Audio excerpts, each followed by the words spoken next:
Dirigido pelo Umberto Pasolini, O Retorno é uma releitura profundamente intimista e bem realista dos cantos finais da Odisseia, de Homero, se afastando ali dos deuses, dos monstros, dos épicos que marcaram tantas adaptações dessa obra clássica. Esse longa mergulha na experiência humana, o trauma da guerra, a corrosão da identidade e o silêncio entre os que sobreviveram.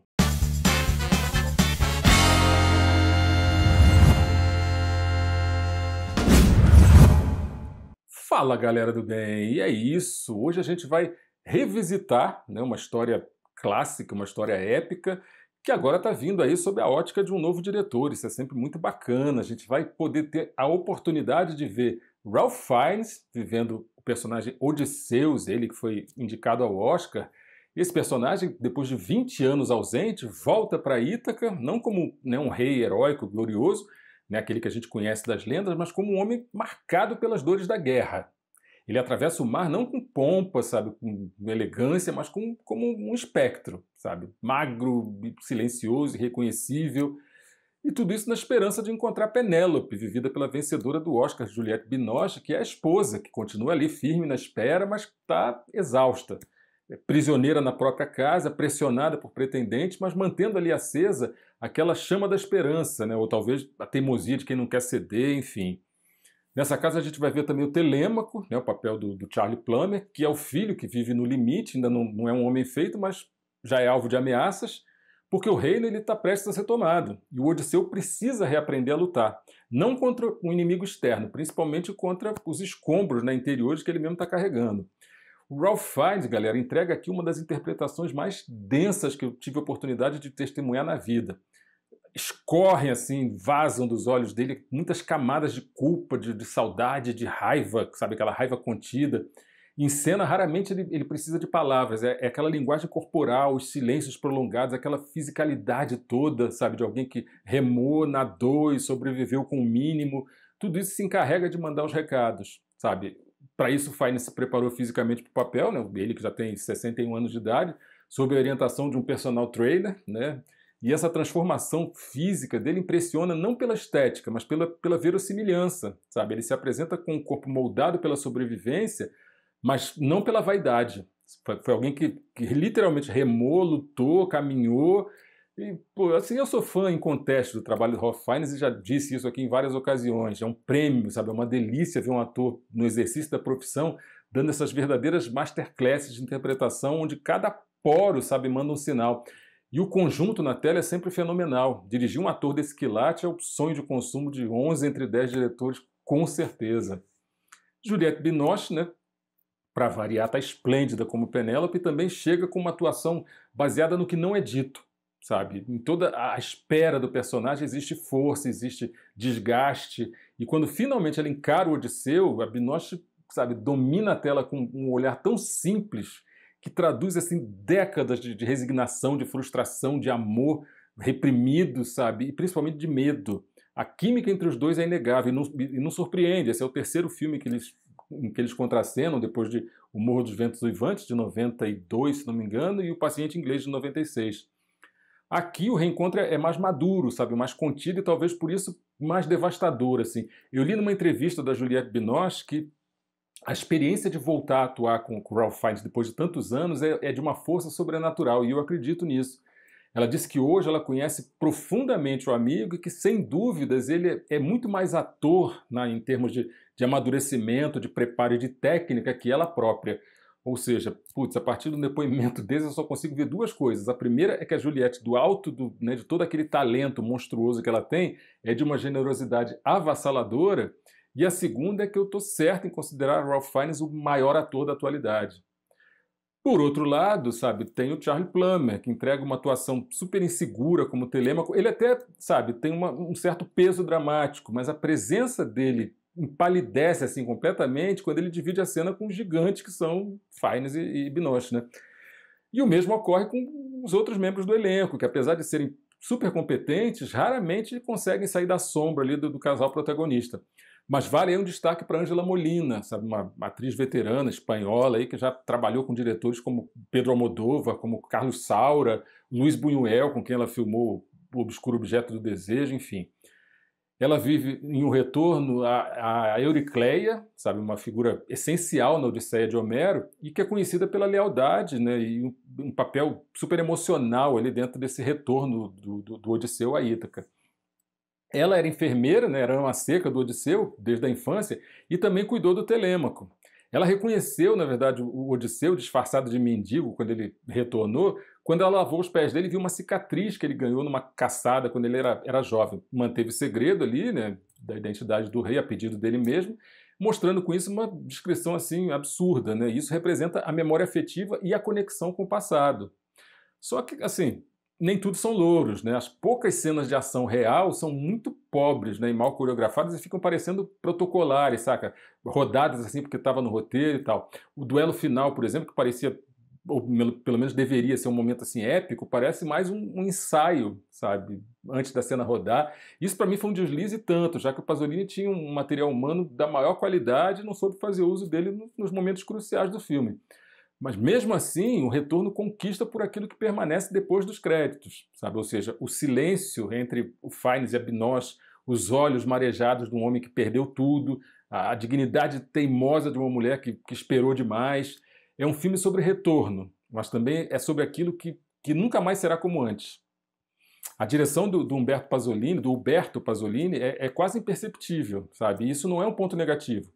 Ele escolheu fotografar planos super longos, sabe, estáticos, que mais observam do que conduzem a história e tal. Até porque ali não existe pressa, sabe? Não existem explosões, grandes batalhas e tal. A brutalidade está ali, ela existe, mas é fria, é bem pontual, sabe? É bem colocada. E essa adaptação, na verdade, da obra do Homero, ela é bastante ousada, sabe? O Pasolini, junto com os roteiristas, né, o Edward Bond e o John Collee, ele fez escolhas bem arriscadas, assim, dispensou, né, aqueles deuses, sereias, de toda aquela parafernália, aquelas maravilhas míticas todas, para apostar no realismo, e essa escolha trocou, no caso, a fantasia pela humanidade. Eu já li críticas que detonaram a velocidade como as coisas acontecem durante o filme. Eu confesso que, para mim, isso não fez diferença. A história é conhecida, não existe plot twist, não existe novidade nenhuma, e por causa disso eu consegui me concentrar no que o filme tem de melhor, que são exatamente os atores. Como eu disse, que diálogos silenciosos, sabe, os momentos mais contemplativos, para mim não comprometeram em nada o resultado final. Mas isso é uma visão muito particular, sabe? E eu sei que a maioria arrasadora dos espectadores vai discordar de mim. Eu tenho plena consciência assim, de que a opção por uma narrativa mais minimalista, mais lenta, embora coerente com a proposta do diretor, ela pode acabar corrompendo, sabe, aí a ideia e comprometendo o engajamento do espectador. Não tenho a menor dúvida disso. A fotografia do Mário Panduro, que é um espetáculo à parte, sabe, filmado em Corfu e no Peloponeso, o filme fez a gente mergulhar de cabeça, sabe, em paisagens assim incríveis que contrastam com aquela devastação interna do protagonista. Aquela paleta de cores bem lavada, sabe, uma luz natural, bem crua. Enfim, caramba, um super espetáculo que foi exibido pela primeira vez no Festival Internacional de Cinema de Toronto, isso em setembro do ano passado. E é um filme que chega agora nos cinemas, né, agora em maio de 2025, com o trunfo de ter no elenco um nome indicado ao Oscar desse ano, de melhor ator pelo filme Conclave, né, que é o Ralph Fiennes. O Retorno recebeu prêmios também na Europa, incluindo melhor roteiro no Festival de Roma e melhor atriz no Festival de Londres. Juliette Binoche maravilhosa, né? Teve um orçamento modesto, sabe, uma bilheteria discreta até agora, alguma coisa em torno de 930 mil dólares, mais ou menos, mas é uma obra mais voltada realmente à contemplação do que ao sucesso comercial, então perfeitamente justificável. O Retorno pode não ser a versão definitiva da Odisseia de Homero, mas certamente é a mais humana, porque deixa a lição de que todo mundo tem uma Ítaca para voltar. A questão é quem você encontra quando chega lá, sabe? Heróis, eles não voltam para casa, os sobreviventes, sim. O Retorno não é um filme sobre a Grécia Antiga. Ele é um retrato completamente atemporal do que significa se perder e tentar se reencontrar. Algo que, né, em pleno século XXI, ressoa mais do que nunca. Sabe? Faz mais sentido do que nunca. Se Homero escreveu sobre um herói esfacelado pela guerra, Pasolini está mostrando o que acontece quando a guerra não acaba no campo de batalha, mas continua ali dentro de quem sobreviveu. Sabe? Isso foi uma jogada de mestre, com certeza.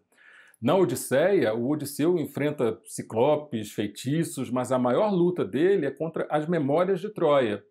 Hoje em dia, veteranos de conflitos como o Vietnã, como o Afeganistão e tal, relatam pesadelos, alienação, muita dificuldade de reintegração, que são sintomas idênticos aos do herói do filme, que humaniza ao mostrar o Odisseu tremendo para pegar uma arma, não por medo, mas por repulsa. Essa cena foi fortíssima, foi, sabe, interessantíssima de se ver. No mito, o Odisseu é o destruidor de cidades, mas volta como um João Ninguém. No mundo atual, quantos soldados, atletas, CEOs se perdem quando a carreira simplesmente acaba?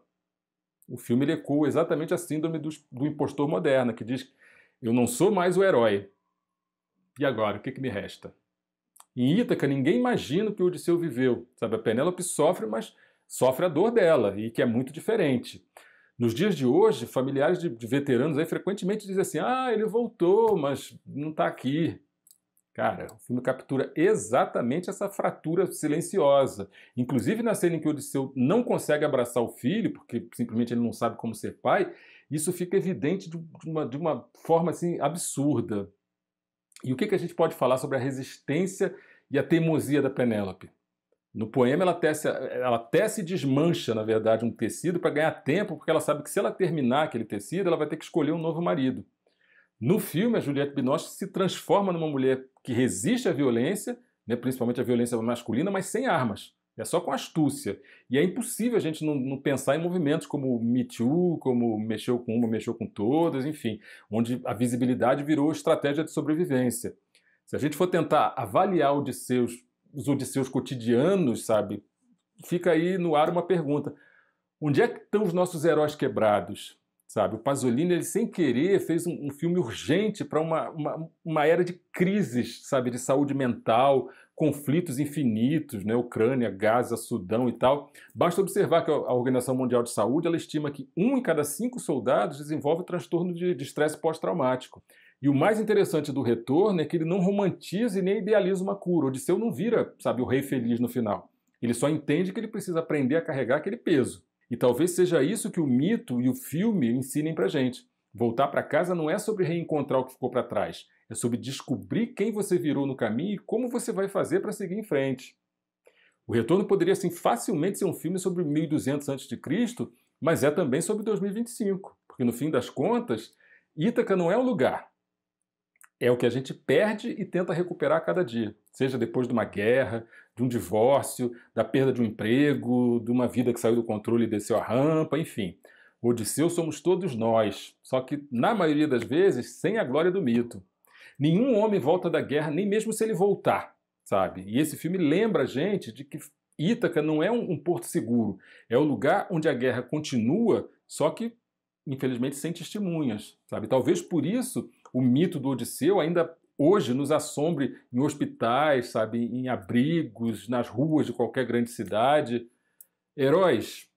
Não. Apenas humanos, sabe, como nós, tentando se lembrar de como viver depois de terem aprendido a sobreviver. E se você curtiu esse vídeo, deixa aquele like carinhoso, se inscreve no canal, ativa o sininho das notificações e a gente se vê no próximo set. Corta!